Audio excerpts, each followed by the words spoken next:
Bonjour à tous. Moi, je m'appelle Emma et on est les étudiants de Master 1, mention dialogue de l'École supérieure d'art et de communication de Cambrai. Chaque année, les étudiantes de Master 1 sont amenés à réaliser un fanzine qui s'appelle Métanoïa. Métanoïa, qu'est-ce que c'est ? C'est un fanzine réalisé en web-to-print qui regroupe des sujets en lien avec le numérique et plus particulièrement qui sont technocritiques. Le web-to-print, pour faire simple, c'est le fait de mettre en page en utilisant du code. Donc le document peut être consulté en ligne, mais également en version imprimée.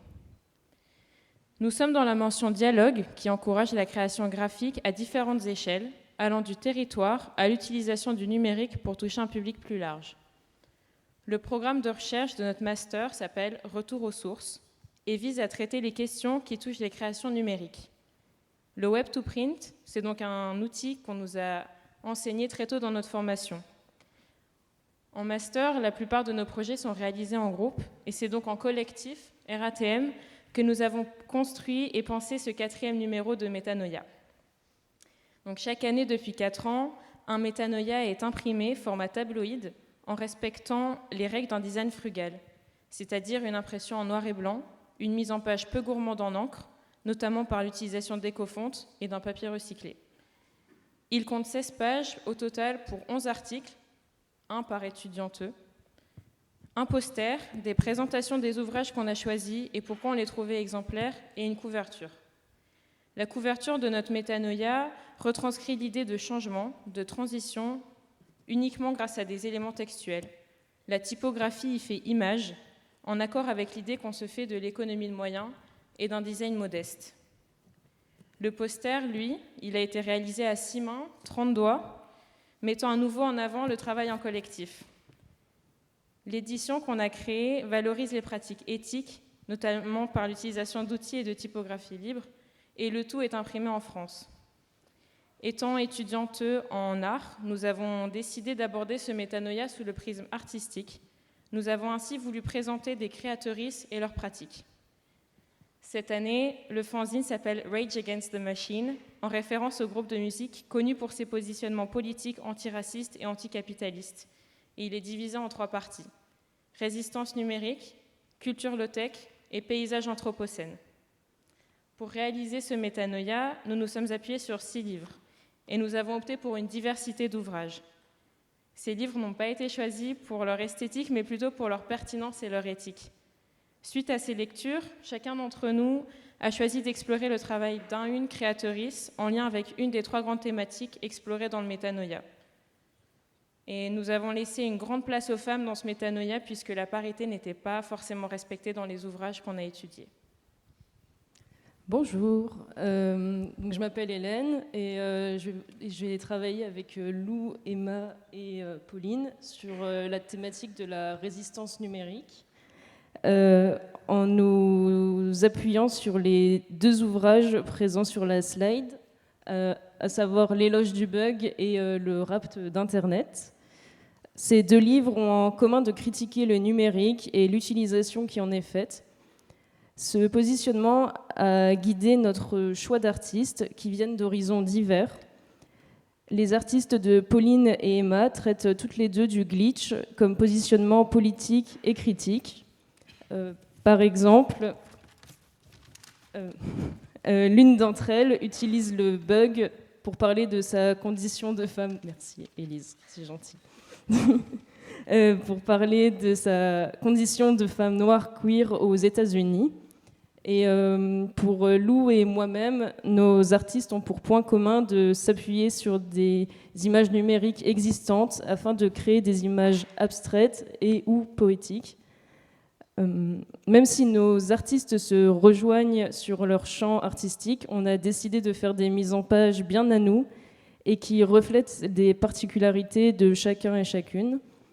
Moi, par exemple, ma mise en page est entièrement dessinée parce que j'ai une pratique orientée sur le dessin et aussi pour faire écho à mon article qui traite du dessin comme outil critique.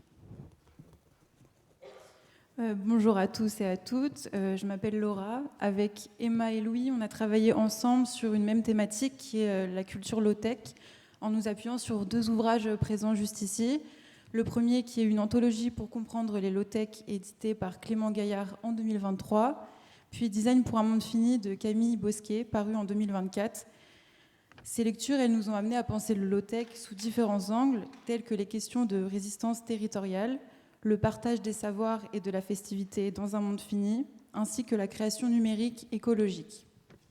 L'idée ici, c'était d'avoir une approche du low-tech par les créateurs et créatrices en s'appuyant sur des artistes qui ont un univers bien à eux et qui incarnent leur projet. En tant qu'étudiants et étudiantes en design graphique en 2026, nous sommes conscients des limites planétaires et cherchons donc à développer et interroger nos pratiques créatives. Cette thématique du low-tech est donc arrivée au bon moment puisqu'elle résonne avec nos questionnements actuels. Nos articles se veulent donc faciles à appréhender et fondés sur des échanges, des recherches et des lectures, tout comme le low-tech qui base sa philosophie sur le partage des savoir-faire. C'était donc important pour nous de présenter des initiatives créées en collectif et qui proposent une pédagogie et une transmission des connaissances. Graphiquement, nos articles prennent des formes plutôt différentes et incarnent les projets choisis par chacun et chacune d'entre nous. Nous avons apprécié découvrir et explorer ces initiatives accessibles et richement documentées, ce qui nous a permis de les comprendre dans leurs ensembles et d'appliquer certaines de leurs méthodes et de les partager à notre tour pour que tout le monde puisse être low-tech. Bonjour, moi c'est Noémie et avec Luce, Calogero et Élise, on a travaillé sur la thématique des paysages anthropocènes en nous appuyant sur les 2 ouvrages présents sur la slide, Planétarium, un atlas pour le monde à venir, qui est un catalogue d'exposition du Centre Pompidou, et Écologie du smartphone de Laurence Allard, Alexandre Monin et Nicolas Nova. Quand on a découvert la thématique, elle a résonné chez nous de différentes manières, par son rapport au territoire et le fait qu'elle montre l'enfer du décor et le côté dystopique lié au progrès humain. Dès la première lecture, nous avons remarqué que les 2 ouvrages ont été construits par l'association de plusieurs corps de métier, mais ce sont essentiellement des hommes qui sont représentés. Donc, lors du choix de nos artistes, nous avons donc décidé de prendre le contre-pied de cette décision et de mettre en avant des artistes femmes. Dans cette même optique, la majorité de nos choix typographiques ont aussi été dessinés par des femmes. Donc, les 2 ouvrages explorent la thématique de manière intersectionnelle. En effet, ils présentent des conflits, problématiques et personnes qui évoluent hors du monde occidental. Le territoire a donc une importance forte, ce qui résonne beaucoup avec nos champs de recherche qui s'ancrent majoritairement autour de ces problématiques. On a donc pu étendre nos questionnements grâce à la lecture de ces 2 livres. Nos articles parlent de l'impact des mines sur le paysage français, de l'exploitation des puits de pétrole qui modifient l'environnement, de l'impact environnemental du numérique, de la surveillance, de l'IA et de l'impact des effets nucléaires sur le territoire et les peuples marginalisés. Pour ce qui est de nos choix graphiques, nous avons décidé de mettre en dialogue la notion du paysage et de ses transformations par le poids du passage de l'humain. Lorsque nous voulions évoquer le paysage, la mise en page s'arrange de manière organique, et lorsque nous souhaitions évoquer l'impact de l'humain, nous avons opté pour des blocs plutôt imposants. La mise en page est entièrement réalisée en web-to-print, ce qui est un challenge en lui-même. Vous avez peut-être remarqué que, je ne sais pas si vous avez eu les éditions dans les mains, elle est pliée à l'envers, mais c'est le jeu d'utiliser le code. Le rendu est plutôt expérimental et alternatif, et on est, je pense, tous contents et contentes du résultat. Et on aimerait remercier nos professeurs, Caroline, Kevan et Tomek, et vous remercier pour votre écoute aussi, et de nous accueillir. Et voilà.